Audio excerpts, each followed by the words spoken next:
ನಾನು ಉದ್ದ ನೀನು ಗಿಡ್ಡ ವಿವಿಧಮಯ ಬಣ್ಣ ಶಾಲೆಯಲ್ಲಿ ಕಲಿಯುತ್ತಿರುವ ನಾಯಿಬ್ಬರು ಗೆಳೆಯರು ಕಪ್ಪು ಕಂದು ಕಣ್ಣುಗಳು ಉದ್ದ ಗಿಡ್ಡ ಕೂದಲು ಮೂಗು ಕಿವಿಗಳೆಲ್ಲ ಸ್ವಲ್ಪ ಬೇರೆ ನೋಡಲು ನಾನು ಬೇರೆ ನೀನು ಬೇರೆ ನೋಡುವವರ ಕಣ್ಣಿಗೆ ಆದರೇನು ಸೇರಿ ನಾವು ಕಲಿಯುವರು ಜೊತೆ ಜೊತೆಯಾಗಿ ಉಯ್ಯೋ ಉಯ್ಯೋ ಮಳೆರಾಯ ಹೂವಿನ ತೋಟಕ್ಕೆ ನೀರಿಲ್ಲ ಬಾರೋ ಬಾರೋ ಮಳೆರಾಯ ಬಾಳೆ ತೋಟಕ್ಕೆ ನೀರಿಲ್ಲ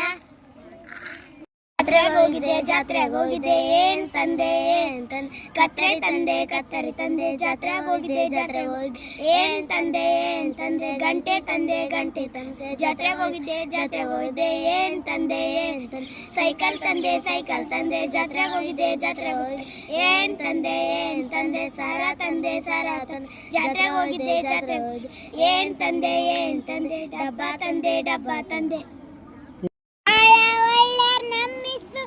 ಏನ್ ಕೇಳಿದ್ರು ಎಸ್ ನಗ್ತಾ ಮಾತಾಡ್ತಾರೆ ಸ್ಕೂಲ್ಗೆಲ್ಲ ಫೇಮಸ್ ಬಾಳದಂತೆ ಯಾರಿಗೂ ಕಾಣದಂತೆ ಆಡಿನ ಸಾಲಿನಲ್ಲಿ ಮೂಡಿನ ಪ್ರಾಣವಂತೆ ಶ್ರೀಕವಾದಂತೆ ಬಂದೆ ನೀನು ಬಂದ ಮೇಲೆ ಬಾಗಿ ಮಾತೇನು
ಸ್ವರೂಪ ಪಾಠದ ಬಗ್ಗೆ ಏನಪ್ಪ ಅಂದರೆ ಕೆಲವೊಂದು ಪ್ರಶ್ನೆಗಳನ್ನು ಬರೆದಿನಿ.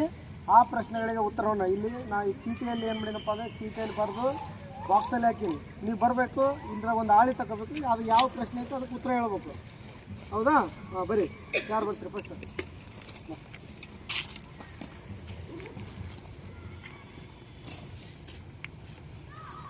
ಯಾವುದಾದ್ರೂ ಒಂದು ತಗೋ. ಏನಾದ್ರು ಪ್ರಶ್ನೆ? ಹೌದು, ಸ್ಥಿತಿ ಬದಲಾವಣೆ ಎಂದರೆ ವಸ್ತುವಿನ ಸ್ಥಿತಿ ಬದಲಾವಣೆ ಎಂದರೆ ಏನು? ಒಂದು ದ್ರವ್ಯವು ಸ್ಥಿತಿಯನ್ನು ಬಿಟ್ಟು ಬೇರೆ ಸ್ಥಿತಿಗೆ ಬದಲಾಗುವುದನ್ನು ವಸ್ತುವಿನ ಸ್ಥಿತಿ ಬದಲಾವಣೆ ಎನ್ನುತ್ತೇವೆ. ಯಾಕೆ ಬದಲಾವಣೆ ಆಗುತ್ತದೆ? ಒಂದು ತನ್ನ ಸ್ಥಿತಿಯನ್ನು ಬೇರೆ ಸ್ಥಿತಿಗೆ, ತನ್ನ ಸ್ಥಿತಿಯನ್ನು ಬಿಟ್ಟು ಬೇರೆ ಸ್ಥಿತಿಗೆ. ಯಾವಾಗ? ಅದು ನಾವು ದ್ರವ್ಯ ಇದ್ದಾಗ ಬಿಸಿ ತಣ್ಣ ಮಾಡಿದರೆ ಘನ ಸ್ಥಿತಿಗೆ ಬರುತ್ತೆ. ಅಂದರೆ ಉಷ್ಣವನ್ನು ಕೊಟ್ಟ ಹೇಳುವ ಏನು? ಒಂದು ದ್ರವ್ಯ ಉಷ್ಣದಿಂದ ಆಗಿ ತನ್ನ ಸ್ಥಿತಿಯನ್ನು ಬಿಟ್ಟು ಬೇರೆ ಸ್ಥಿತಿಗೆ ಬದಲಾಗುವುದಕ್ಕೆ ವಸ್ತುವಿನ ಸ್ಥಿತಿ ಬದಲಾವಣೆ. ಸೂಪರ್. ಹಾಂ ಕುಂದ್ರಿ. ಓಕೆ ನೆಕ್ಸ್ಟ್ ಮತ್ತೆ ಯಾರು ಬರ್ತೀರಿ? ಏನು ಪ್ರಶ್ನೆ?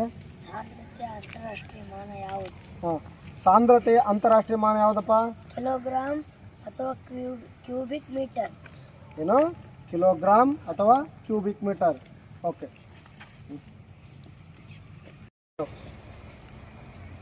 ಏನದು?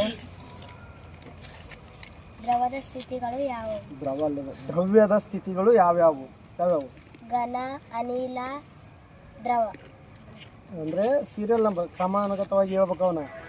ಘನ, ದ್ರವ, ಅನಿಲ. ಓಕೆ ನೆಕ್ಸ್ಟ್ ಏನು? ಕಣ ಎಂದರೇನು? ಹಾಂ ಹೇಳಿ. ದ್ರವ್ಯದ ಸೂಕ್ಷ್ಮವಾದ ಚೂರನ್ನು ಕಣ ಎನ್ನುವರು. ದ್ರವ್ಯದ ಸೂಕ್ಷ್ಮವಾದ ಚೂರನ್ನು ಕಣ ಎನ್ನುವರು. ಸೂಪರ್. ಓಕೆ ಏನದ? ದ್ರವ್ಯ ಎಂದರೆ ಯಾವ ವಸ್ತು ಸ್ಥಳವನ್ನು ಆಕ್ರಮಿಸಿದೆಯೋ ಮತ್ತು ರಾಶಿಯನ್ನು ಹೊಂದಿದೆಯೋ ಇದಕ್ಕೆ ದ್ರವ್ಯ ಎನ್ನುವರು. ಯಾವ ವಸ್ತು ಸ್ಥಳವನ್ನು ಆಕ್ರಮಿಸುತ್ತದೆಯೋ ಮತ್ತು ರಾಶಿಯನ್ನು ಹೊಂದಿದೆಯೋ ಅದಕ್ಕೆ ನಾವು ದ್ರವ್ಯ ಅಂತ ಕರಿತೀವಿ. Okay super. ಮತ್ತಾರು? ಯಾವ್ದು? ಉತ್ಪತನ ಎಂದರೇನು? ಹೇಳುವ. ಒಂದು ವಸ್ತುವಿನ ಘನ ಸ್ಥಿತಿಯು ನೇರವಾಗಿ ಅನಿಲ ಸ್ಥಿತಿಗೆ, ಅನಿಲ ಸ್ಥಿತಿಯಿಂದ ನೇರವಾಗಿ ಘನ ಸ್ಥಿತಿಗೆ ಬದಲಾಗುವುದನ್ನು ಉತ್ಪತನ ಎನ್ನುತ್ತೇವೆ. ನೇರವಾಗಿ ಒಂದು ವಸ್ತುವು ಘನ ಸ್ಥಿತಿಯಿಂದ ನೇರವಾಗಿ ಅನಿಲ ಸ್ಥಿತಿಗೆ ಮತ್ತು ಅನಿಲ ಸ್ಥಿತಿಯಿಂದ ನೇರವಾಗಿ ಘನ ಸ್ಥಿತಿಗೆ ಬದಲಾಗುವುದಕ್ಕೆ ನಾವು ಉತ್ಪತನ ಅಂತೇಳಿ ಕರಿತೀವಿ. ಆ ಉತ್ಪತನಗಳಿಗೆ ಉದಾಹರಣೆ ಏನು? ಯಾವುವು? ಹಾಂ ಹೇಳು. ಕರ್ಪೂರ ಮತ್ತು ಅಯೋಡಿನ್. ಓಕೆ ಹಾಂ ನೆಕ್ಸ್ಟ್ ಯಾರು ಬರ್ತೀರಿ?